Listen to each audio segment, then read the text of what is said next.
Je m'appelle Claire Donovan. J'ai 36 ans et j'ai appris qu'un cadeau peut paraître magnifique en apparence tout en dissimulant quelque chose d'assez cruel pour changer une famille à jamais. Cet après-midi-là, ma fille, Chloé, est rentrée à la maison bien plus tôt que prévu. J'ai entendu la porte d'entrée s'ouvrir, puis un petit bruit venant du couloir. Pas un cri, pas même un sanglot. Juste ce souffle saccadé qu'a un enfant quand il essaie désespérément de rester courageux. Quand je me suis retourné, elle était là, encore vêtue de son manteau d'hiver, les yeux rougis par les larmes, serrant contre sa poitrine une boîte enveloppée de papier argenté. Elle n'a pas couru vers moi. Elle tenait la boîte comme si elle était trop lourde pour ses petites mains, bien qu'elle soit à peine plus grande qu'une boîte à chaussures. J'ai demandé ce qui s'était passé, mais elle a seulement secoué la tête en murmurant qu'il lui avait dit de me la donner et de ne pas me laisser réagir de manière excessive. À cet instant, j'ai senti mon estomac se nouer. Mes parents avaient toujours jugé mon mariage, mon travail, mon foyer et presque chacun de mes choix. Mais utiliser mon enfant comme messagère, c'était tout autre chose. Je l'ai assise sur le canapé, j'ai vérifié son visage, ses bras, ses mains, et je lui ai promis qu'elle était en sécurité. Ensuite, j'ai ouvert la boîte. Au début, je n'ai pas compris ce que je voyais. Puis j'ai vu les morceaux déchirés, les marques feutre rouge, le mot plié en dessous, et quelque chose de caché à l'intérieur, qui n'aurait jamais dû se trouver près d'une enfant. J'ai attrapé mon téléphone avant même d'appeler mon mari. Le temps que ma meilleure amie arrive, un officier de police entrait déjà dans mon salon. Et au moment où je pensais que le pire était découvert, mon mari est rentré, s'est figé sur le seuil et a fixé la personne qui se tenait à côté de moi. Son visage est devenu livide alors qu'il disait, « Que fait-il ici ?» Avant de vous dire ce qu'il y avait dans cette boîte et pourquoi cette phrase a tout changé, dites-moi quel temps il fait chez vous aujourd'hui. Est-ce calme ou avez-vous l'impression qu'une tempête approche aussi? Restez avec moi jusqu'à la fin, car c'est l'histoire du jour où j'ai arrêté d'essayer de maintenir la paix avec des gens prêts à effrayer mon enfant pour me contrôler. Pour comprendre pourquoi je n'ai pas traité ce paquet comme un simple malentendu familial, vous devez comprendre d'où je viens. 2. L'extérieur, mon enfance semblait parfaitement normale. Nous avions une maison propre dans un quartier calme près d'Aix-en-Provence. Des photos de famille dans le couloir, des tenues soignées pour le dimanche, et des parents qui savaient exactement comment sourire quand les autres regardaient. Mon père, Victor, a été gendarme pendant plus de 20 ans. Et il ramenait cette autorité à la maison chaque soir. Il ne posait pas de questions. Il donnait des ordres. Ma mère, Marlène, a travaillé comme secrétaire d'école avant de prendre sa retraite, et elle avait ce talent pour rendre chaque cruauté raisonnable. Si mon père haussait le ton, elle disait qu'il était simplement inquiet. S'il m'insultait, elle disait que j'étais trop sensible.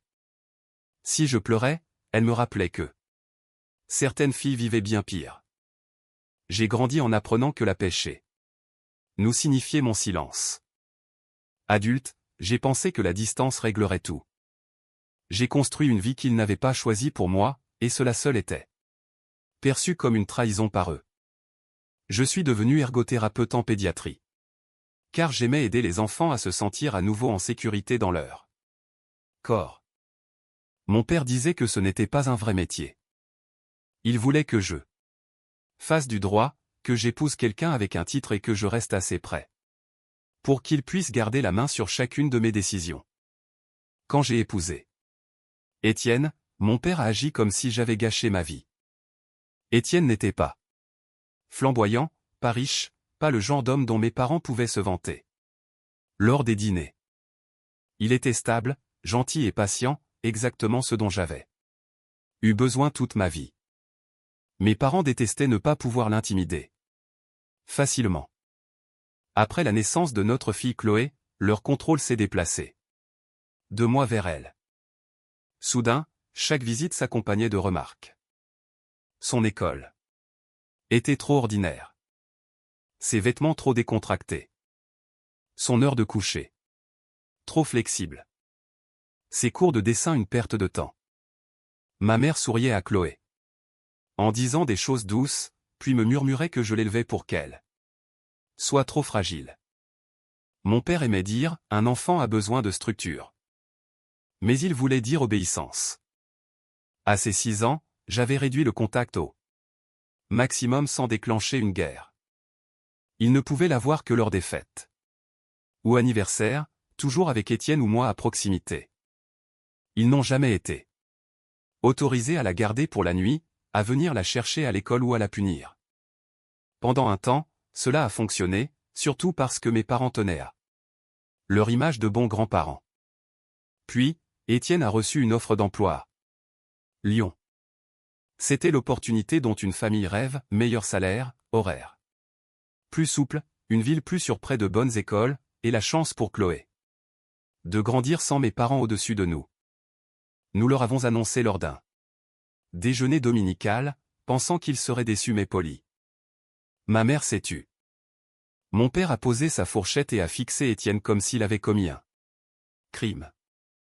Puis il m'a regardé et a dit « Tu n'as pas le droit d'emmener ma petite fille juste parce que ton mari a eu de la chance. » Je me souviens de Chloé se figeant sur sa chaise. Je me souviens d'Étienne cherchant ma main sous la table. Et je me souviens avoir réalisé que mon père n'avait pas dit notre petite fille. Il avait dit ma. Comme si Chloé était un objet lui appartenant. J'aurais dû savoir alors que ce déménagement ferait ressortir le pire en eux. Mais je voulais encore croire que même mes parents avaient des limites. J'avais tort. Une semaine après ce déjeuner, mes parents ont changé si vite que cela semblait préparé. Ma mère a commencé à m'envoyer des SMS chaque matin avec des cœurs et des messages sur combien Chloé lui manquait. Mon père, qui ne s'excusait presque jamais, a laissé un message vocal disant qu'il avait parlé trop durement et ne voulait pas que Chloé se souvienne de lui comme d'un vieil homme en colère. Les mots semblaient bons, mais quelque chose en eux me glaçait. Mon père n'avait pas l'air désolé.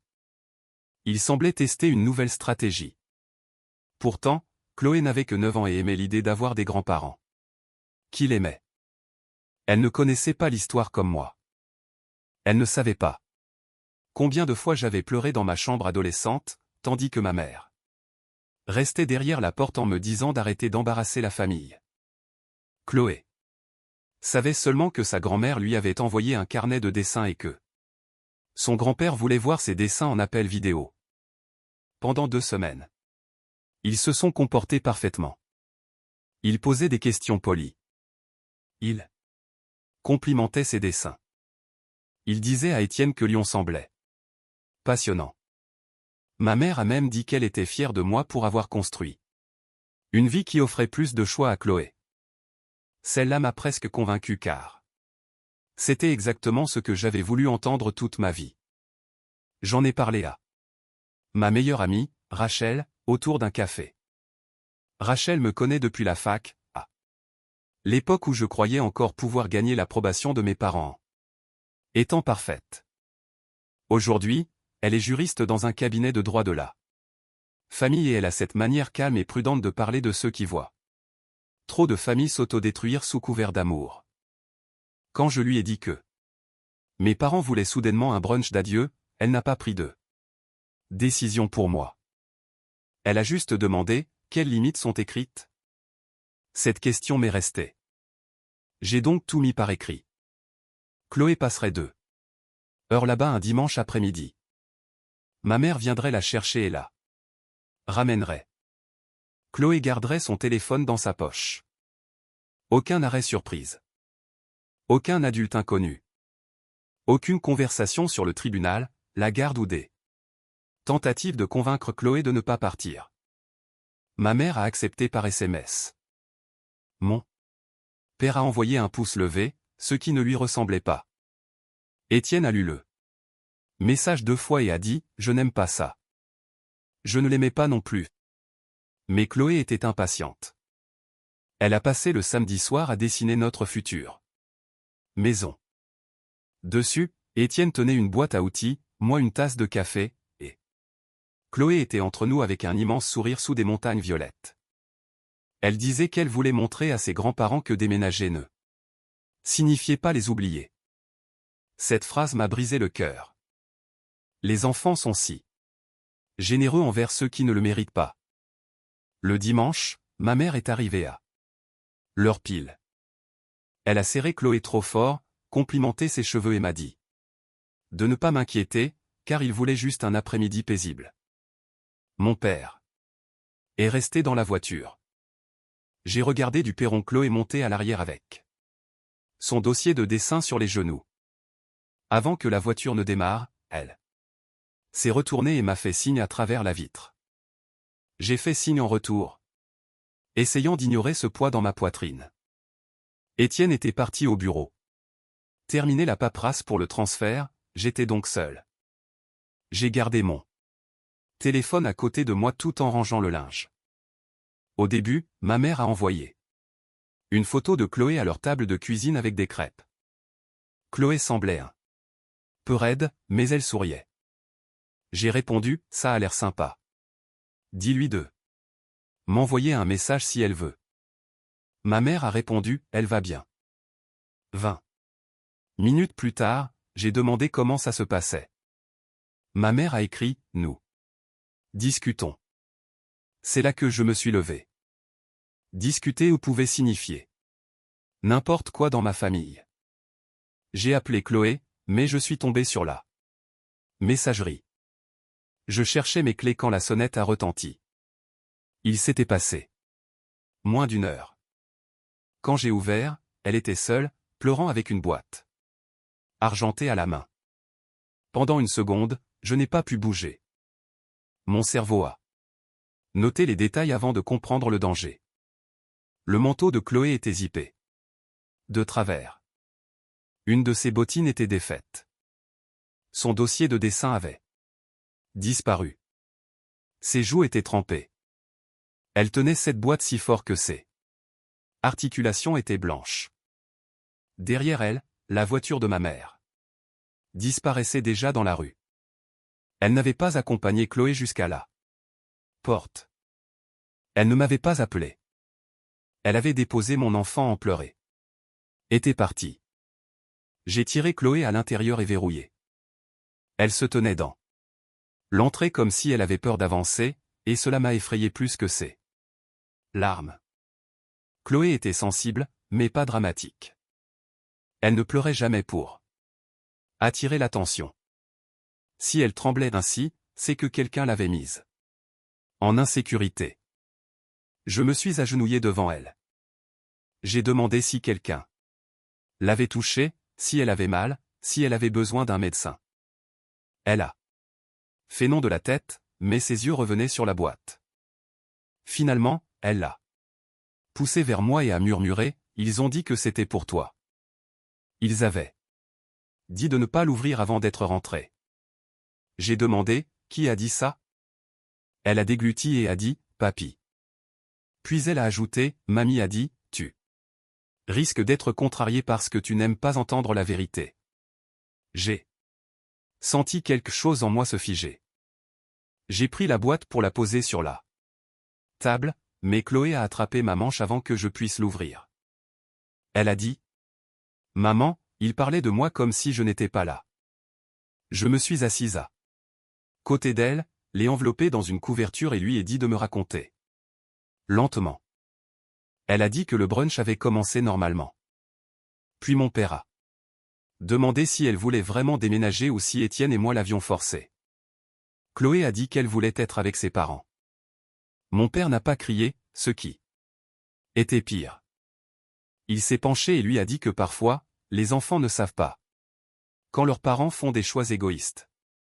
Ma mère lui a dit que rester près de la famille était plus important qu'un emploi. Chloé a essayé de changer de sujet en montrant son dessin. C'est là que mon père a cessé de sourire. Il a Demandé pourquoi elle avait dessiné des montagnes au lieu des grands-parents. Chloé a dit que c'était le dessin de notre future maison. Ma mère lui a arraché le dossier en disant qu'elle était trop jeune pour comprendre combien elle faisait souffrir les gens. Puis mon père a quitté la pièce avec le dossier. Chloé a entendu du papier se déchirer dans le couloir. Quand il est revenu, il tenait la boîte argentée. Ma mère avait déjà mis le manteau de Chloé. Mon père a posé la boîte dans ses mains et a dit « Donne ça à ta mère. Dis-lui de ne pas réagir de façon excessive. Dis-lui que c'est ce qui arrive quand les gens oublient d'où ils viennent. » Chloé a commencé à pleurer dans la voiture, mais ma mère ne l'a pas consolée. Elle a seulement dit « Ta mère a besoin d'un électrochoc. » Puis elle l'a déposée sur le trottoir et est partie. Je voulais hurler. Je voulais appeler ma mère et exiger des explications. Mais Chloé me regardait comme si ma réaction allait décider si elle était en sécurité. Alors, j'ai fait la chose la plus dure pour une mère, je suis resté calme. J'ai dit à Chloé qu'elle n'avait rien fait de mal. Que les adultes ne devraient jamais utiliser les enfants pour livrer des messages effrayants. J'ai dit que la boîte pouvait attendre. Elle a hoché la tête, mais continuait de la fixer. Puis elle a dit « Je crois qu'il y a quelque chose de mauvais dedans. » J'ai envoyé un SMS à Rachel d'une main. « Viens tout de suite. Quelque chose est arrivé avec mes parents. » J'ai déplacé la boîte sur le comptoir de la cuisine, loin de Chloé, et j'ai respiré un grand coup. L'emballage était élégant. Papier argenté avec un ruban blanc. Cela rendait la chose encore plus troublante. La cruauté ne devrait pas porter une robe de cadeau. J'ai dénoué le ruban. Chloé a caché son visage dans la couverture. J'ai retiré le papier. À l'intérieur, une boîte en carton blanc. Posé dessus, un mot plié avec mon nom écrit dans l'écriture anguleuse de mon père. Sous le mot, j'ai vu du papier déchiré, des marques de feutre rouge. Et un coin du dessin de Chloé. Puis j'ai entendu un faible bip venant de la boîte. Doux, régulier, et sinistre. J'ai dit à Chloé de rester sur le canapé. Sans rien toucher. Ma voix semblait calme, mais mes mains tremblaient tellement que j'ai dû poser la boîte.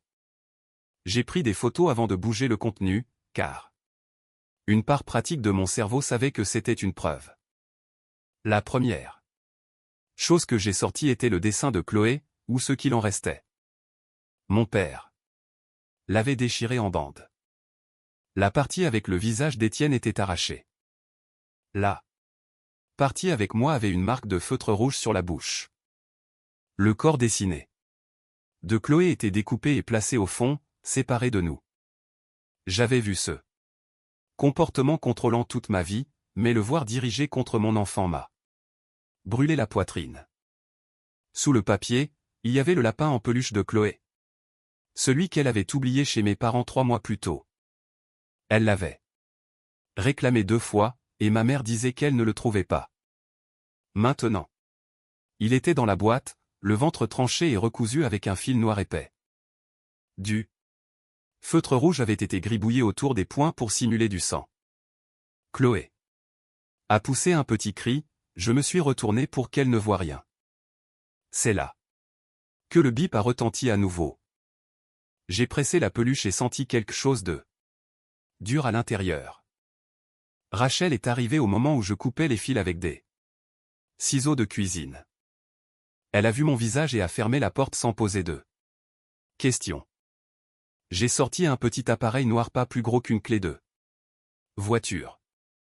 Rachel l'a fixé et a dit, « Claire, ça ressemble à un traceur. » Pendant un instant, la pièce a basculé. Un dessin détruit était cruel. Un mot menaçant était cruel. Mais un traceur caché dans le jouet de ma fille était autre chose. Cela signifiait de la planification. Cela signifiait qu'il voulait un accès à sa position. Qu'il ne faisait pas que se fâcher, il se préparait à intervenir. Rachel m'a dit de tout photographier. Puis nous avons trouvé le reste. Au fond de la boîte, 3 photos imprimées. Chloé franchissant le portail de l'école. Chloé devant son cours de dessin. Chloé debout près du véhicule d'Étienne sur le parking d'un supermarché. Aucune de ces photos n'avait été postée en ligne. Quelqu'un avait suivi mon enfant. Mes oreilles se sont mises à siffler, mais je me suis forcé à déplier le mot. Il disait « Ne réagis pas de façon excessive. Chloé appartient à la famille. Si tu forces ce déménagement, les gens apprendront quel genre de mère enlève un enfant à ceux qui l'aiment. Nous avons assez de preuves pour prouver que tu es instable. Réfléchis bien. » Je l'ai lu 2 fois car mon esprit refusait d'accepter que mes propres parents aient mis ces mots dans une boîte. Rachel a doucement emmené Chloé dans une autre pièce avec un dessin animé. Puis elle est revenue et a dit « Appelle la police. Pas ta mère. Pas Étienne d'abord. La police. » J'ai appelé la ligne non urgente. J'ai signalé une menace impliquant un enfant, un harcèlement probable et un traceur caché dans un jouet. Dire ces mots à voix haute me donnait l'impression de décrire la vie de quelqu'un d'autre. L'opérateur m'a dit qu'un officier viendrait. En attendant, Rachel m'a aidé à tout placer dans des sacs en papier propre pour préserver les preuves. Elle n'agissait pas comme mon avocate, mais comme la seule personne capable de penser clairement alors que mon monde s'effondrait. Chloé a demandé une fois si elle était en difficulté. Je suis allé la voir immédiatement, me suis agenouillé. Et lui ai dit non. Que les adultes qui l'avaient effrayé étaient ceux qui avaient mal agi. Elle a murmuré, « Papy a dit que tu serais fâché si je pleurais. » Cette phrase a fait plus mal que le mot. Je lui ai dit que pleurer. C'était son corps qui disait la vérité. Quand l'officier Daniel Price est arrivé, il ne m'a pas balayé comme je le craignais. Il a demandé à voir la boîte, le mot, les photos et l'appareil. Son expression a changé en voyant les photos de Chloé à l'école. Il a posé quelques questions douces à Chloé avec moi. À ses côtés. Elle lui a parlé du brunch, du dessin déchiré et de mon père. Disant que sa mère n'écoutait que quand elle avait peur. L'officier Price a tout noté. Puis on a frappé à la porte. Pas doucement. 3 coups secs, comme si là. Personne dehors pensait que la maison lui appartenait toujours. J'ai regardé par le Judas et j'ai vu mon père sur le perron. Mâchoire serrée, yeux froids. Avant que je puisse parler, il a crié à travers la porte, « Claire, je sais que tu as appelé la police. Ouvre avant d'embarrasser cette famille plus que tu ne l'as déjà fait. » L'officier Price s'est avancé et m'a dit de n'ouvrir que si je me sentais en sécurité. Rachel a emmené Chloé dans le couloir. J'ai ouvert avec la chaîne.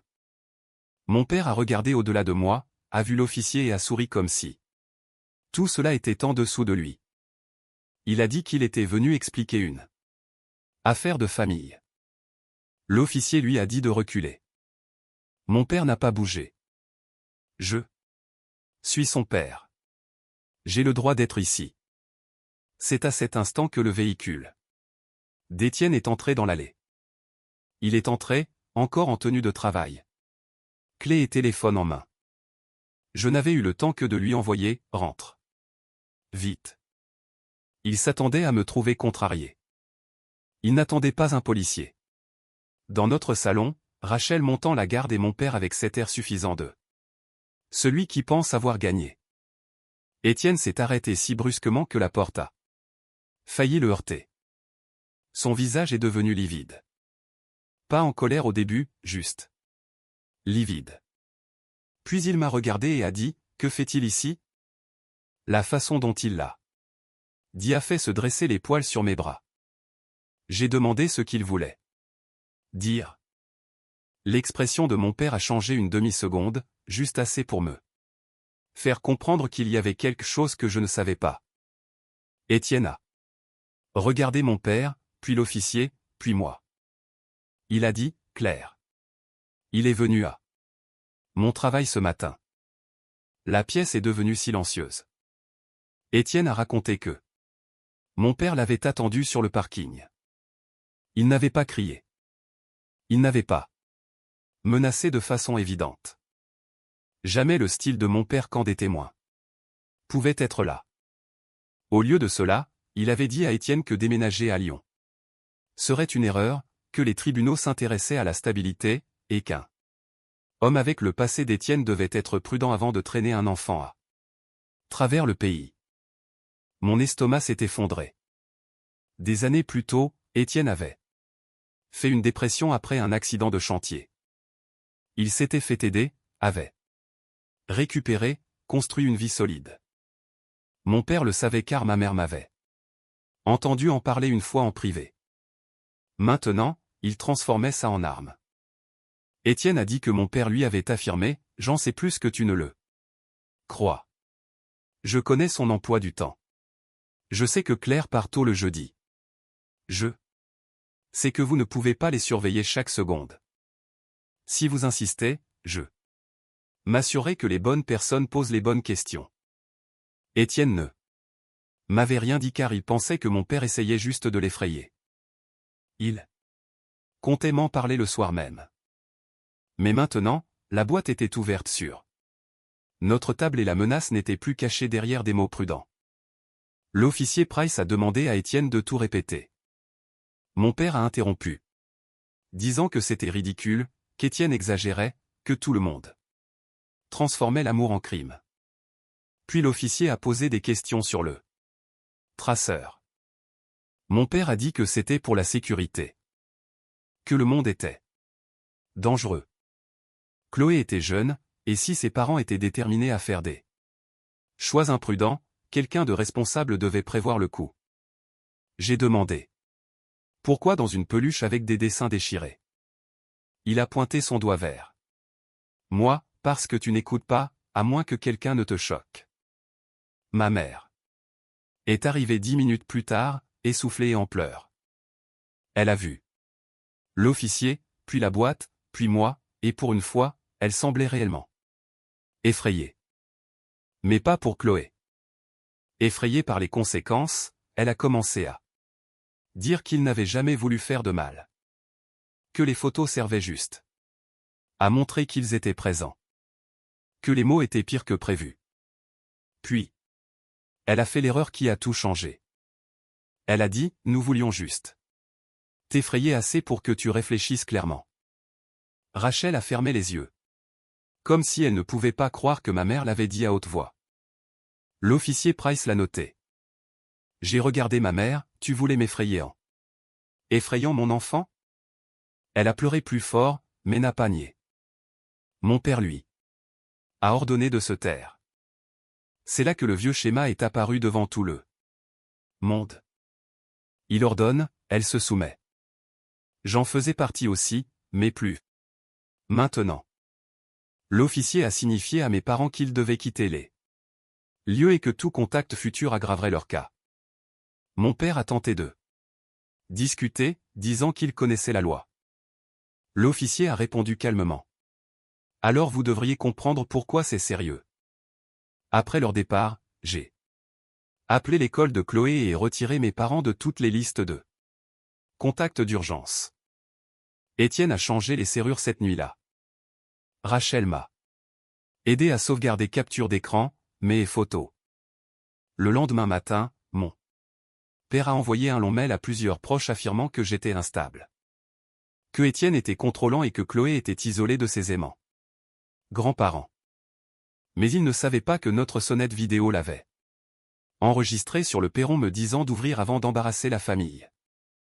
Il ne savait pas que l'officier Price l'avait entendu appeler cela une affaire de famille devant une boîte pleine de preuves. Et il ne savait pas que Chloé avait dit quelque chose d'autre à Rachel après que nous l'ayons cru endormie.